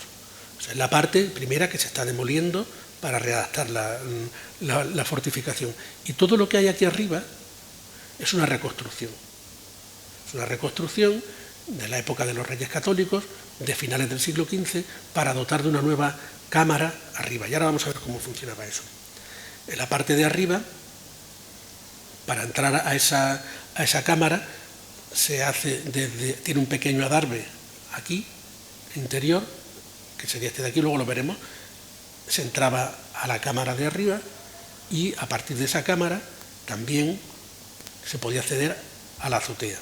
El interior, que no vamos a poder subir porque el acceso no existe comunicación real ahora mismo entre la torre y esta parte, es así, el interior, todo como veis construido de ladrillo, con algún elemento curioso como para colocar algún elemento de iluminación. Una tronera que fue modificada en varias ocasiones. Vemos como aquí aparece otra vez el tapial, es decir, elementos todavía de la construcción islámica, y esa terraza que es resultado de las últimas reformas en las que las troneras ya están hechas para usar armas de fuego menores, ¿no?, fusiles, para apostarse en el suelo y disparar. Para comprender bien cómo funcionaba esto tenemos que recurrir a los planos que vimos de 1873. ¿Cómo se entra a la torre norte? O sea, hoy vamos a ver que se entra por una puerta que hay aquí abajo, pero esa puerta no existía en época medieval. Esa puerta no existe. Y hoy día, al desaparecer este muro, no podemos subir a la parte de arriba. O sea, ¿cómo se entraba a la habitación? No existe comunicación entre la habitación de arriba y el resto del recinto. La única manera de pasar era precisamente a través de esta muralla que tiró Prieto Moreno, a través de un adarve que comunicaba directamente con la puerta. Bueno, aquí podemos ver nuestros documentos de trabajo. Aquí nosotros efectivamente comprobamos cómo está abierto en el muro medieval la puerta, que no existía en su momento. Algunas de las cartas arqueológicas que hicimos para conocer su evolución. La investigación en la parte de arriba. Pero claro, yo os he dicho, la torre norte también se comunica con la parte que va hacia la Alcazaba. ¿Cómo se hacía? Hoy no hay muralla, hoy lo desconocemos. Nosotros planteamos la hipótesis, aquí lo podéis ver un poco, que este elemento se añade posteriormente y aquí marcamos el nivel de paso que había en el siglo XVI. Queda oculto en la fábrica estas escaleras. Esto es lo que nosotros hoy, si pudiéramos subir, pisaríamos hasta aquí. Esto continúa hasta aquí hoy día. Queda oculto en este pavimento las escaleras que descienden hasta conectar con el adarve, con la primera muralla que ya baja hasta Torres Bermejas. Por tanto, la forma de conectar esta sala con la Alhambra se hacía a través de la muralla que venía directamente de la Alcazaba. Y desde aquí, ¿cómo se pasaba la torre del homenaje? Bueno, estos son los elementos que aparecen en el interior, que es una tronera, una doble tronera que se fue reformando.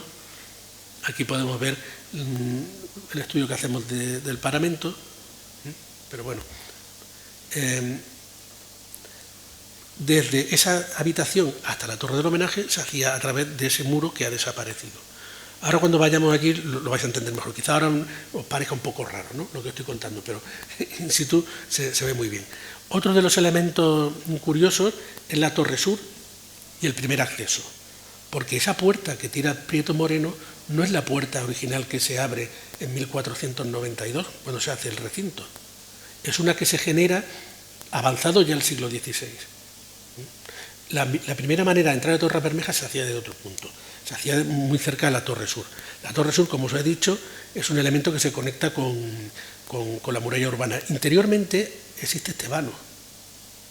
Estas son las fotos que hace Prieto Moreno antes de la restauración y nos son muy útiles porque, fijaros, en esta fotografía todavía se ve aquí ese elemento que es el hueco para alojar el alamud, que cierra una puerta.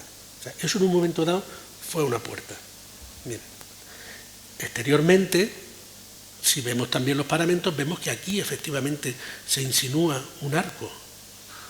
De hecho, cuando hicimos la limpieza arqueológica, efectivamente aquí aparecen los restos de una jamba, de una puerta y el arranque de un alfiz. Es decir, aquí hubo una puerta, en este lateral, en el lateral sur, y una puerta que está en alto, ¿vale? Ahora lo veremos con más detalle. Bien, pues del análisis arqueológico determinamos que aquí se encontró la primera puerta de acceso, que estaba en alto, porque se cerraba con un puente que salvaba el foso. O sea, delante de esa puerta está el foso. Y para poder entrar por ahí tenías que bajar el puente y poder entrar. Esto, aunque ahora parece un poco un rollo, luego lo vamos a ver allí. Y en lo que es la investigación de la propia torre, esta torre se pensaba que estaba maciza, que estaba completamente rellena de escombros. Cuando empezamos a quitar los primeros elementos que había colocado Prieto Moreno, vimos que se conservaba la totalidad del pavimento original. Pero no solo el pavimento original, sino que en el extremo sur, en la parte que conecta con la ciudad, los restos de una escalera, de una caja de escalera que además, fijaros aquí cómo se ve, incluso las huellas del escalón a Sardinel, que ha sido expoliado, y la reutilización de los bordillos funerarios y de las lajas de las tumbas para su construcción. Una vez que se elimina ese pavimento, comprobamos que efectivamente se conservaba la bóveda y en la parte de abajo, en el lateral, había marcado como un hueco que resultó ser el espacio que selló Prieto Moreno en el año 62. Empezaron cosas que hacía con bastante frecuencia. Por ejemplo, cuando nosotros hemos intervenido en la iglesia de San Luis de los Franceses, en el Albaicín, que la restauró Prieto Moreno en el año 37, el escombro no lo sacó, el escombro lo metió en las capillas laterales. Aquí hizo lo mismo, el escombro de sus obras lo metió dentro de la Torre Sur. Entonces el albañil fue metiendo escombros en la Torre Sur hasta fuera, y cuando llegó fuera lo selló. Bueno, veíamos que en la Torre Sur, pero os voy a poner esta imagen, luego allí lo vamos a ver, veíamos que, mirad, esta es la Torre Sur desde las caballerizas, aquí hay un hueco, ¿lo veis este hueco? Bueno, ¿este hueco qué es? Este es el otro que hemos visto, que os he dicho que se rellenó. ¿Este hueco qué era? Bueno, cuando hacemos el estudio, comprobamos que esa era la puerta de acceso a la torre, hacia el interior. Esa puerta de acceso se encontraba, igual que otras que vamos a ver en Torre Bermeja, en alto, para controlar el acceso. ¿Cómo se accedía hasta la puerta? Lo mismo, mediante una escala de madera. Una vez dentro se retira o se desmorona, para evitar que entren. Cuando se construyen las caballerizas, se sella completamente ese acceso.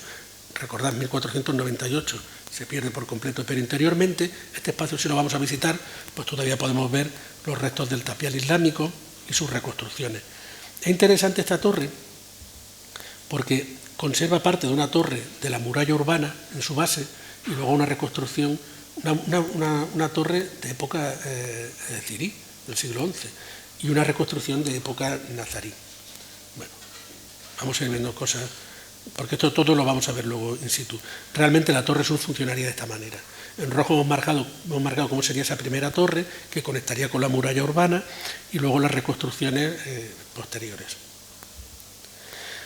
La torre del homenaje es el elemento más singular, el más importante. Fijaros esta imagen del año 57 del vuelo americano, antes de que se tire el cuerpo de acceso, que bien se identifica cómo debió de funcionar. Bien, en planta baja vamos a encontrar una puerta de acceso con un pequeño zaguán, que aquí lo tenemos, y varias salas, la sala central y las salas laterales, donde se concentra los datos más interesantes para comprender la historia de Torres Bermejas. Aquí en la lectura de paramentos nos da la clave para saber cuándo se construyó Torres Bermejas y qué tiene que ver con todo lo que nos han ido diciendo sobre el origen. De hecho, vamos a ver cómo dentro, interiormente, queda el arranque de una puerta. ¿Lo veis aquí? El arranque de una puerta. Y vamos a ver aquí cómo existen distintas fábricas de tapial. Todos saben lo que es el tapial, ¿no? No hace falta que lo contemos, sino me lo decís. Distintas fábricas de tapial con reparaciones de ladrillo, que son estas partes de aquí, y sin embargo con otros tapiales diferentes. Fijaros en este, que es de color blanquecino, tiene mucho árido, es un tapial muy duro, muy compacto, que difiere mucho de este de aquí o del resto de la torre. Si lo viéramos en conjunto, una vez que hacemos ese análisis paramental, vamos a ver que ese tapial blanquecino y muy duro, separado por hiladas de ladrillos, ¿no? Fijaros, como los cajones están separados por unas hiladas de ladrillos, los vamos a identificar en toda la planta baja. Aquí en esta imagen vemos una imagen corrida de todo lo que se ha conservado. Eso es lo que ya en el siglo XVI ellos veían como algo antiguo. Esa es la parte que ellos decían, hay dos fábricas, esta es la parte más antigua de Torres Bermejas. Y es lo que les llevaba a pensar que como la técnica es la misma que se usaba en Hernán Román, podría ser de época romana o de época fenicia, pero realmente del siglo XI. En este caso nosotros, para poder determinar bien la cronología, no solo por paralelo, hicimos un muestreo de carbono 14, cogiendo agujas para poder fechar ese tapial. Y efectivamente nos dio una cronología de la segunda mitad del siglo XI. Es decir, estaríamos hablando de una construcción que se lleva a cabo durante el reinado de Badis. Sabéis que es el principal emir o sultán cirí al que se le atribuye buena parte del cierre de las murallas de la ciudad. Bueno, pues hoy sabemos que Torres Bermejas con certeza se construyó en la segunda mitad del siglo XI. No se construyó en el siglo IX ni se construyó en el siglo VIII, ni en época romana, sino en el siglo XI. En la planta de arriba vamos a encontrar una estructura tripartita donde se encuentran las principales estancias del gobernador o del alcaide de la fortaleza. Son las que tienen un carácter doméstico. Hasta aquí, con la visita pública, se va a poder llegar. Y además luego lo veremos también, o lo comentaré allí, la intención del patronato es de dotarlo de contenidos. Porque ahora, si vosotros no contáis algo de esto, la gente llega allí, ve aquello y se va, porque no hay nada. Quiero decir, no hay nada, hay muchas cosas, pero no hay yeserías, no hay alicatados, no hay elementos artísticos que los puedan vincular con la Alhambra. Hay historia. O sea, se puede contar la historia de las ciudades y la historia de todo esto que yo vengo desarrollando. Bien, y aquí es donde vamos a encontrar ya embutidas en el muro norte las escaleras que van ascendiendo. En la planta segunda es donde hay una gran sala corrida con esa bóveda de cañón que es la que Gómez Moreno dice que se hizo en 1540. No sabemos de dónde saca la información, pero bueno, sabemos que se va haciendo en el siglo XVI. Aquí podemos ver una imagen. Es una gran estancia que es donde estaría la guardia, donde estarían alojados los soldados y luego posteriormente donde estaban las celdas de los presos. Las celdas de los presos estuvieron aquí y en las caballerizas. Y por último, una vez que llegamos a la azotea, hay un pequeño castillete que además sirve de mirador general para ver 360 grados, una visión completamente novedosa para todos los que no habéis subido allí, de la vega y de todo su entorno. Digamos, bueno, esto es un montaje, pero mejor lo vais a ver allí. En el análisis de los paramentos de la fachada identificamos todo eso que os acabo de decir. La parte de abajo, toda esta parte de aquí, es la del siglo XI, que es también, parece ser que es la que demuelen los reyes católicos, es decir, en época nazarí no se hace una reforma de este torreón y todo lo demás, toda esta reconstrucción es de época cristiana. Es de época cristiana y se utiliza un tapial rojizo, utilizando la tierra del lugar, y es lo que acaba siguiendo dándole el nombre de Torres Bermejas, por el color colorado. Nunca lo he dicho hasta ahora. ¿Cómo se llamaba realmente este recinto? Realmente no lo sabemos con certeza. Seco de Lucena, él en su trabajo de la Granada del siglo XV, habla del Gens Mauror, del castillo del Mauror, y de la puerta del Mauror, la Papa del Mauror, la Puerta del Sol, que también la conocemos como Puerta del Sol. Pero realmente no se basa en ningún documento árabe concreto, ¿no? O al menos no lo dice. pero debemos suponer que en su momento debió llamarse de esa manera, ¿no? Bueno, vamos a seguir avanzando porque todo esto lo vamos a ver allí. Y aquí viene una de las partes interesantes, que se me quedaba coja antes de la explicación.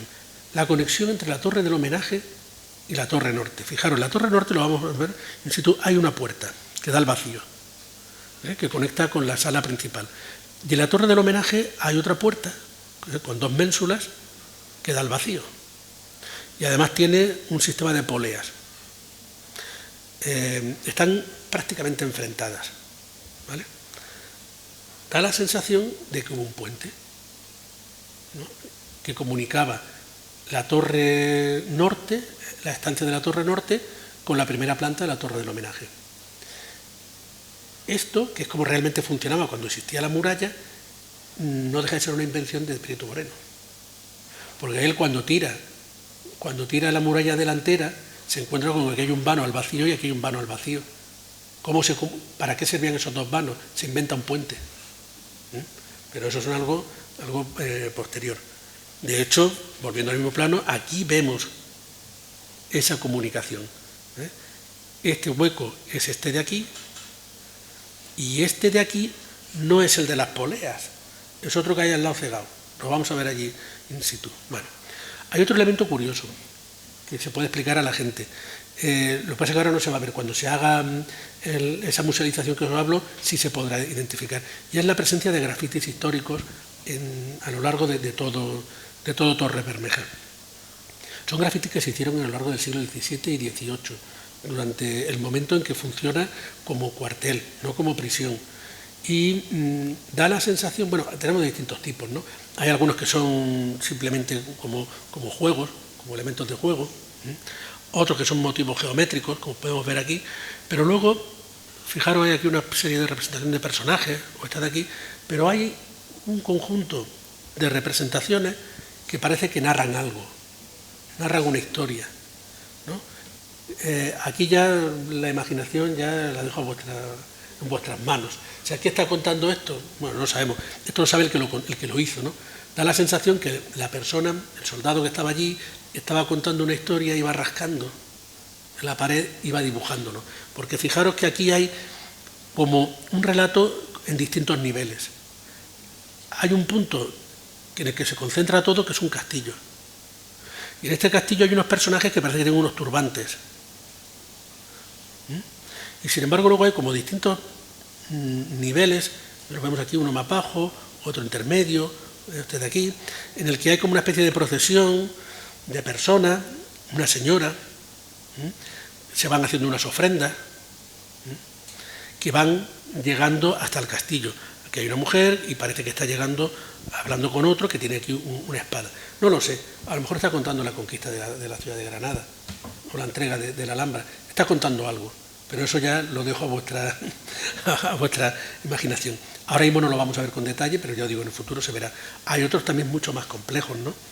Como digo, siguiendo la misma... Este sí lo vais a poder ver, porque está en la escalera y se verá pero también con muchos elementos, siempre con elementos religiosos. Y por último, tenemos el famoso tema de las estelas y los bordillos funerarios. Yo el otro día, vuestro compañero decía, usamos de manera muy gratuita el concepto de macabrilla. Bueno, si lo sabéis, no son macabrillas, ¿no? Las macabrillas son unas piezas triangulares que se colocan encima de la tumba siguiendo el eje de la tumba. Son alargadas y se colocan siguiendo con la forma, el eje del cadáver. Estos son bordillos funerarios. Las tumbas solían estar delimitadas perimetralmente por este tipo de piezas. Sabemos que en 1500, después de la conversión forzosa de los musulmanes que se convierten en moriscos, es cuando se da el pistoletazo de salida para desmantelar los cementerios. Es cuando los reyes católicos autorizan a sacar toda la piedra que puedan, primero para el convento monasterio de San Jerónimo y luego para cualquier tipo de obra, para sacar toda la piedra de los cementerios y reutilizarla. Por eso aparecen aquí. Y por eso sabemos que no pueden ser anteriores a 1500, por eso sabemos que son del 16. ¿Dónde se ubican esos elementos? En todos estos puntos que aparecen en el plano que hemos ido ubicando. El otro elemento interesante es la barrera artillera, que como hemos visto se está construyendo desde 1492. Está formado como estaba rematado por unos merlones que ya no existen, lo podemos ver en esta imagen antigua, que se ven ahí todavía in situ, y en la parte exterior, la parte que daba hacia extramuros, bueno, pues con unas troneras, normalmente de orbe y palo o orbe y cruz, ¿no? Está construido en la parte de abajo de tapial, con un tapial de árido muy bueno, de muy buena calidad, y el alzado de ladrillo. Las troneras son todas abocinadas, como podéis ver aquí, tienen un recorrido aproximadamente de 2 metros, 2 metros 20, y esa forma abocinada está hecha para poder hacer una selección de tiro, para tener un margen para hacer selección de tiro. Pero en el centro nos vamos a encontrar con 3 estancias, que son un poco raras, estas 3 estancias, que coinciden con el baluarte. Bien, en esas 3 estancias lo que vamos a encontrar son el famoso aljibe. ¿Os acordáis que hablaba de que en 1504 se dice no hay aljibe, hay que dotar la construcción de aljibe? Bueno, pues aquí es donde está el aljibe, que se encuentra en el espacio central, pero es un aljibe muy pequeño, tremendamente pequeño. Es decir, no sirve para abastecer el recinto. Y lo que sí vamos a encontrar son numerosos sistemas de distribución de agua que pasan por este punto. Todo tiene una explicación histórica. Como Torrebermejas no tenía un gran aljibe, se le dota de una parte de la acequia real, un aprovechamiento de parte del agua de la acequia real. Y entonces ese agua pasa por Torrebermejas y después servía para regar la Antequeruela, toda esa parte. Por tanto, el agua pasaba a través de la acequia, a través de Torrebermejas. No necesitaba aljibe en tanto cuanto que ya había perdido su función militar. Eso que provocó que a lo largo de la historia los conflictos entre el alcalde de la fortaleza y los vecinos fueran constantes, porque el alcalde cortaba el paso de agua cada vez que le daba la gana. Entonces generaba conflictos con los vecinos que han dejado un buen testimonio en el juzgado de las aguas y en el aquí de la Alhambra de todo ese problema. En cuanto al baluarte, fijaros, el baluarte siempre se ha pensado que era macizo. De hecho, en el trabajo más exhaustivo, que es el de vuestro compañero Vilar, siempre se ha dado como un baluarte, una construcción maciza para colocar aquí a la barbeta los cañones o las piezas de artillería y defender el recinto.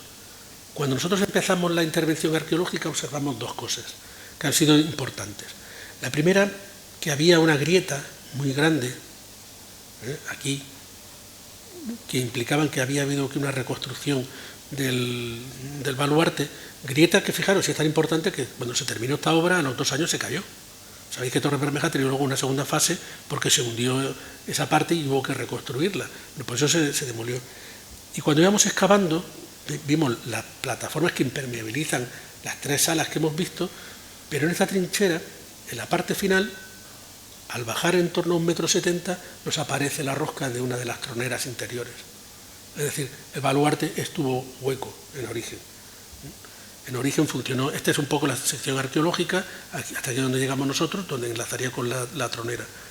Por tanto, el diseño original que hace el maestro Ramiro, ¿no?, que es el ingeniero militar que diseña Torrebermejas, que sabéis que luego se va con Fernando el Católico a luchar contra los franceses, al Pirineo y luego a Nápoles, es uno de los que influye de manera decisiva en la arquitectura abaluartada. El diseño original es este, un baluarte hueco, como el que hay en la Puerta de la Justicia, como el de 7 suelos, diseñado para colocar piezas de artillería en la parte baja para barrer el foso y luego la barrera artillera. Fijaros que ese es el elemento más significativo de Torrebermejas, la barrera artillera, más que cualquier otro. Bien, bueno, pues la arqueología un poco nos enseñó esos datos que eran desconocidos. En cuanto al patio de armas, el patio de armas no dejaba de ser una superficie en medio de tránsito donde solamente hemos documentado elementos, como he dicho, de distribución de agua. Ese agua que entraba en Torrebermejas entraba por la puerta principal y salía por una de las troneras para regar ya el barrio de la Antequeruela. Todo eso lo vamos a ver, dime.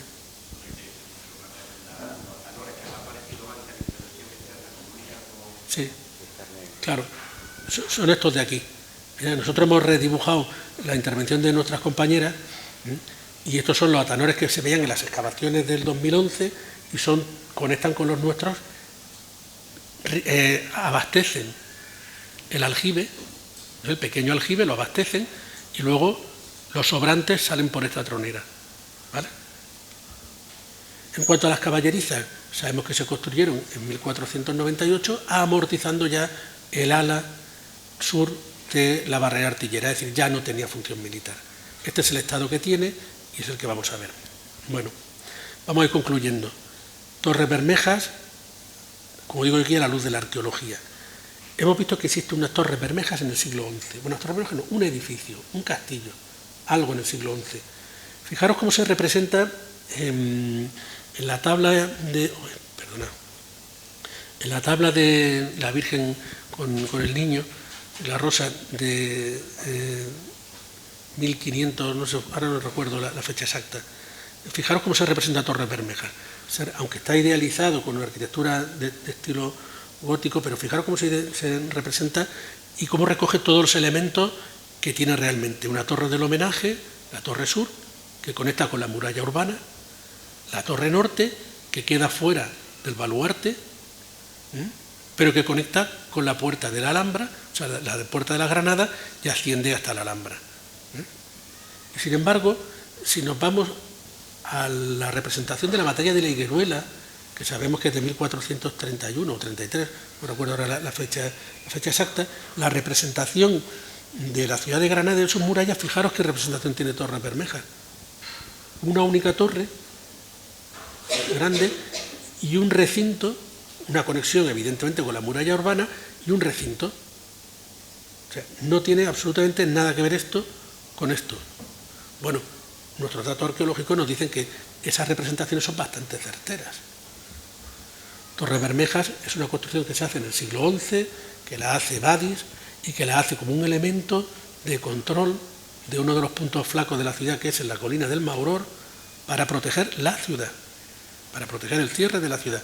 Es lo mismo que hará después Yusuf I, cuando cierra el Albaicín con la cerca que llamo de Don Gonzalo, donde hoy está la iglesia de San Miguel Alto. Antes había también un castillo, una fortaleza.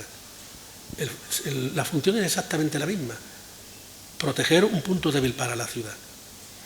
Torres Bermejas se hace en el 11 porque el Mauror es una colina que es un punto flaco topográficamente. Desde ahí se puede hostigar a la ciudad. Por tanto, es necesario tener ahí un elemento de defensa.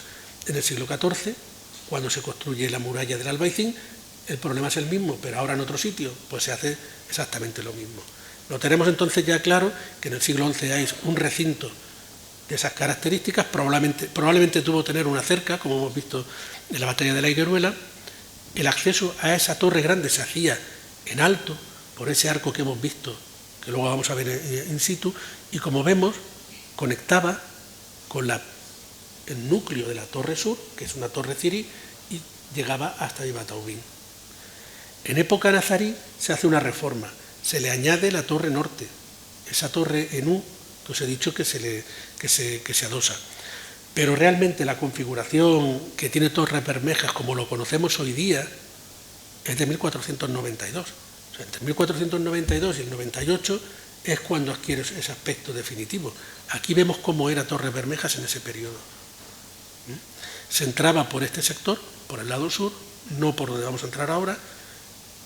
Era una barrera artillera con un baluarte hueco, con un gran patio de armas, una gran torre del homenaje, y a partir de 1504-1505 acaba perdiendo parte de ese carácter militar en todo este sector, construyendo las caballerizas. Se inutiliza el baluarte, se maciza para construir el aljibe y se abre un nuevo acceso, en este caso en el lado norte, acodado. Hay un elemento que justifica todo esto que os digo, y lo veremos allí, que es esto que hay aquí. Pero esto lo veremos in situ y lo entenderéis mucho mejor. Cuando entramos hoy día, justo nada más entrar, a nuestra derecha vamos a ver una puerta.